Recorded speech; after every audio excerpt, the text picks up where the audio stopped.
E aí, tudo fantástico com você? Aqui é o professor Alex, você está no Fantástico Cursos e mais um episódio da série O que é ficção científica. E no vídeo de hoje, falar da década marcada pelos filmes de exploração espacial, futuros distópicos e também cenários pós-apocalípticos. Ou seja, é o cinema dos anos 70 na ficção científica. Então, roda a vinheta.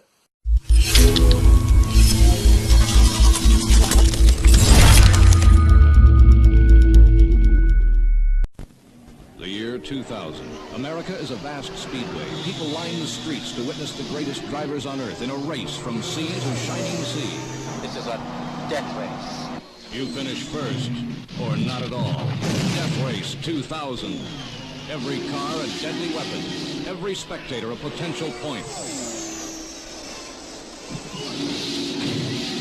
Vou começar falando aqui do cinema de ficção científica dos anos 70, não exatamente nos anos 70, mas ainda no finalzinho dos anos 60, para ser mais preciso, em 1968, com o filme 2001, Odisseia no Espaço. Eu não tratei desse clássico no vídeo anterior pelo fato de que esse filme, 2001, ele exerceu seu verdadeiro impacto nos anos 70. Então, não vale a pena tratar dele superficialmente no vídeo anterior e vou deixar para falar aqui. E o fato, gente, é que é o seguinte, 2001, Odisseia no Espaço, até hoje é sempre top 5 ou até mesmo número 1 em qualquer ranking sobre os melhores filmes de ficção científica feitos até hoje.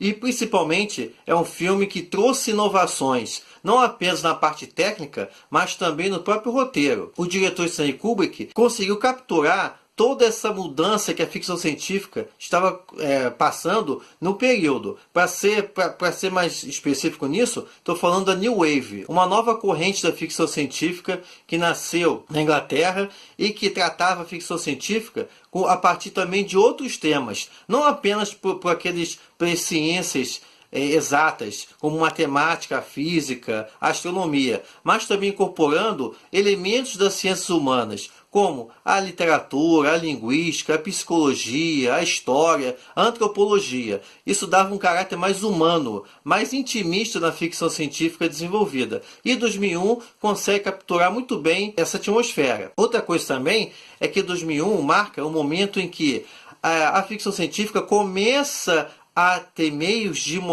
conseguir mostrar o que se passa na imaginação dos diretores e escritores. Isso decorre pelo fato de que a gente já tem um avanço maior nas técnicas de efeitos especiais e assim você consegue dar mais veracidade aos efeitos mostrados. Quando eu falei no início que a ficção científica no cinema dos anos 70 é marcado pela exploração espacial, por futuros pós-apocalípticos e também por distopias, a gente vai ver isso logo na sequência, em 1971, com outro filme de Stanley Kubrick, O Homem Tarra Danado, que é A Laranja Mecânica. Também outro filme que tem seu lugar na história do cinema, que é uma adaptação do romance de mesmo nome, do escritor Anthony Burgess, de 1962. Nesse filme, nós vemos o percurso do Alex, que é um líder de uma gangue numa Inglaterra distópica, no futuro, e o filme trata justamente dessa questão: quais são os limites do livre-arbítrio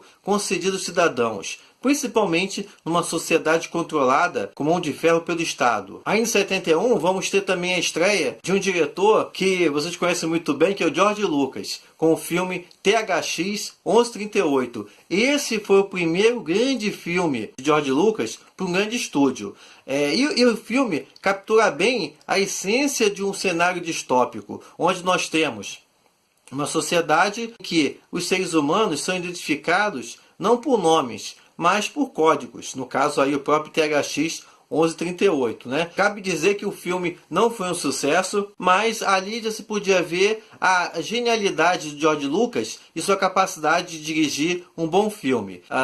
Até mesmo pela questão da desumanização do ser humano, THX 1138 presta sua homenagem a um clássico da literatura de distopia, que é o Nós, do Eugênio Zamyatin, que é o primeiro romance de distopia moderno. Eu falei disso no outro vídeo sobre a diferença entre utopia e distopia. E também lembrar que o Nós está sendo lançado novamente no Brasil, gente, pela editora Aleph, sempre mantendo o padrão de qualidade da Aleph em relação a obras de ficção científica. Então corre atrás aí. O Nós, de Eugene Zamyatin. Falei de exploração espacial, falei de distopia e também faltou também a outra trindade, né, dos anos 70 no cinema, que é futuros pós-apocalípticos. No caso aqui, o Omega Man, que no Brasil recebeu o nome de A Última Esperança da Terra, baseado no romance Eu Sou a Lenda, de 1954, do escritor Richard Matheson. O filme A Última Esperança da Terra, protagonizado pelo grande astro da época Charlton Heston, mostra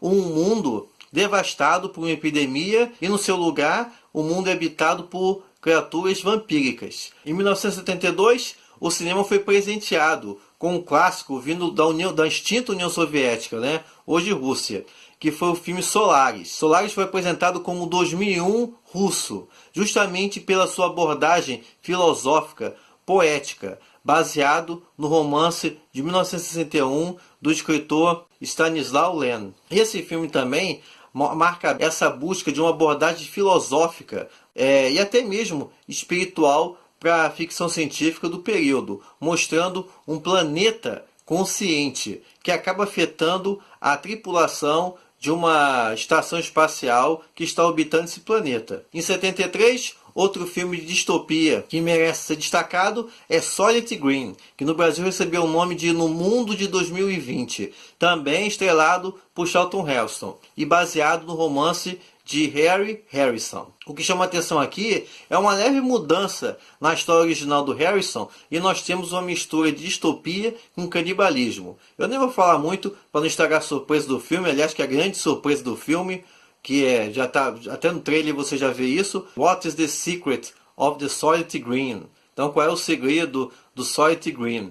Que aí corre atrás aí para você descobrir qual é o segredo do Solid Green. Em 1973, um dos poucos casos em que as releituras modernas conseguem ser melhores que o original. Eu estou falando aqui do filme Westworld, de 1973, baseado no romance de Michael Crichton. Michael Crichton, que nos anos 90 estourou justamente com a série de livros Jurassic Park. Michael Crichton já vinha fornecendo roteiros, né, histórias para o cinema, desde também no próprio anos 70, com, por exemplo, Enigma de Andrômeda. O filme não entra nessas discussões existenciais sobre os limites entre humano e artificial que a série atual da HBO explora tão bem. No caso aqui, é uma história mais básica, onde nós temos a velha temática da máquina que se volta contra o ser humano. Em 77, as aventuras do espaço vão encontrar um divisor de águas que é Star Wars. É necessário até falar sobre a obra do George Lucas, obra essa que se colocou como eu falei, uma obra que revolucionou o cinema depois dele, mas que mostra muito bem esse resgate feito pelo Lucas de toda essa tradição de matinês das histórias de Flash Gordon, Buck Rogers, que eu comentei até no vídeo anterior. Então, juntando tudo isso e também elementos de filosofia oriental, a jornada do herói do Joseph Campbell, você vai ver uma história onde ela até passa também. Muitos discutem se Star Wars é uma história de ficção científica realmente, ou seja, está mais ligada à fantasia, mas o fato é que, sim, ela é ficção científica no sentido de que ela é um perfeito exemplo das space operas. Todas essas histórias com roteiros rasos, mas que estão mais preocupados em proporcionar essa aventura da imaginação, essa aventura de carregar desses simbolismos associados à ficção científica, como naves espaciais, como pistolas de raios, que tanto marcaram a ficção científica no cinema. O padrão de qualidade estabelecido por Star Wars em termos de efeitos especiais foi seguido pelo colega de Lucas, foi Steven Spielberg. George Lucas, Steven Spielberg e o Stanley Kubrick são os três grandes nomes do cinema de ficção científica nos anos 70. Falando aqui do Spielberg, o primeiro grande destaque dele no aspecto da ficção científica é Contatos Imediatos do Terceiro Grau, de 1977. Filme esse que quebra com aquela imagem que eu comentei no vídeo anterior sobre os alienígenas sendo o inimigo, os alienígenas sendo uma incorporação de um invasor. Aqui é muito pelo contrário. Nós temos uma busca de uma cooperação, um diálogo com seres que vêm de outros planetas, o que se alinha bem com o espírito da época, né? Essa questão da união entre os povos. Vamos lembrar que a gente ainda está vivendo nesse clima da revolução contracultural, do movimento hippie, e também vivemos num ambiente de Guerra Fria. Então, o que o Spielberg quer passar é essa esperança de uma cooperação entre povos diferentes, no caso aí, né, até de raças diferentes, os terráqueos e os alienígenas. Falando de alienígenas, falar aqui até dos mais famosos que vem dos quadrinhos, que é o filme Superman de 1978. Sim, Superman está aqui na lista justamente pelo fato de que, vamos lembrar, eu comentei sobre isso no vídeo sobre 7 curiosidades sobre alienígenas, que é o fato que Super-Homem é um alienígena, vem lá do planeta Krypton. E esse filme marca a época por realmente conseguir imprimir uma qualidade aos filmes de super-heróis. Como até dizia isso na chamada do filme, você vai acreditar que o homem pode voar. E é isso que realmente o filme Superman, estrelado pelo Christopher Reeve, de longe, o melhor super-homem até hoje, não tem igual, nem vai ter outro, e conseguiu capturar toda essa magia das histórias de quadrinhos, transportando para a tela grande. Em 79, vamos ver o começo de uma trilogia que vai marcar a época no cinema, que é Mad Max. Mad Max, de 1979, trazendo um Mel Gibson no início da carreira, e que, ainda que o primeiro filme de 79 não explore tanto esse elemento, mas você já começa a ver elementos do impacto que Mad Max vai causar nos anos 80. Eu estou falando aqui dessa questão de apresentar um futuro pós-apocalíptico e devastado, né? Bem marcado por essa questão do futuro sendo um deserto, o mundo apocalíptico sendo um deserto, que você vê em Resident Evil, você vê no livro de Ellie, você vê em diversos outros filmes. Já se aproximando do final dos anos 70, para ser mais específico, em 79, vamos ter Alien, o Oitavo Passageiro, de Ridley Scott.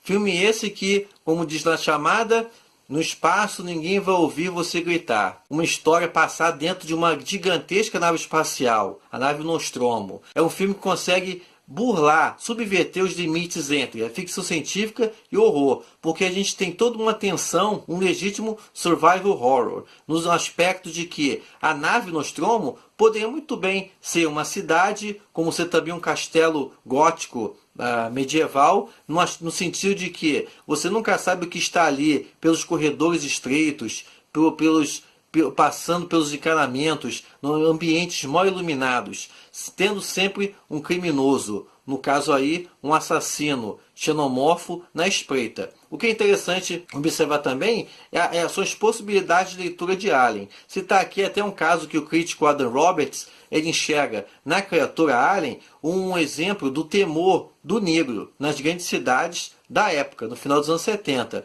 no sentido de que, semelhante a todo esse imaginário em que o negro é um potencial estuprador, é um pervertido sexual, você tem esse elemento na criatura Alien, pelo fato de que, vamos lembrar, como é que a criatura ataca? Ela abre aquela boca e sai aquela boquinha que penetra nas suas vítimas, impregnando elas com uma nova criatura. Então o ataque da criatura Alien se assemelharia ao estupro de um negro, que deixa sua semente nas suas vítimas. O cinema de ficção científica, nos anos 70, começou com uma ficção científica filosófica e termina com uma ficção científica filosófica. E no caso aqui é a estreia da série Star Trek, Jornada nas Estrelas, no cinema. A série teve o seu caminho na televisão. Eu vou fazer até uma série também aqui sobre ficção científica na televisão, mas aqui a gente está tendo a estreia da Enterprise e da tripulação do Capitão Kirk na tela grande do cinema. E, infelizmente, e aí eu posso falar, mesmo eu sendo um tracker, um admirador de Jornada nas Estrelas, devo dizer que é um filme sem ritmo, vale muito pela nostalgia. Dá mais de você ver a estreia da Jornada nas Estrelas no cinema. Mas é um filme irregular, é um filme sem ritmo, tenta emular em alguns momentos o 2001 Odisseia no Espaço, mas em suma, particularmente é um filme chato. E que acaba começando, dando início a uma tradição, vamos dizer assim, uma maldição dos filmes de Jornada nas Estrelas do cinema, em que os filmes ímpares sempre são fracos, sempre são ruins, em comparação aos filmes de número par. E sempre são filmes excelentes. Falar para vocês, gente, que quando eu comecei a fazer esse vídeo aqui, minha ideia inicial era falar não apenas dos anos 70, mas anos 80. Mas quando eu fiz uma lista inicial, eu estava com 34 filmes. Porra, imagina o tamanho que esse vídeo ia ficar. Então por isso que eu resolvi separar, mesmo porque anos 80 foi um dos períodos mais produtivos para o cinema de ficção científica, que exerce impacto até hoje pelas releituras e remakes. Vou deixar para os anos 80 para falar na semana que vem. Se você está gostando da série, não se esqueça de deixar seus comentários aí embaixo. Que filme que eu esqueci de colocar? Qual filme você acha que deveria ter entrado aqui nessa lista? E, se puder, assine o canal. Não se esqueça de deixar sua curtida. E também te convido a conhecer o blog do fantasticursos.com. O endereço está embaixo na descrição desse vídeo. Obrigado por ter ficado até aqui, até essa hora. E até mais.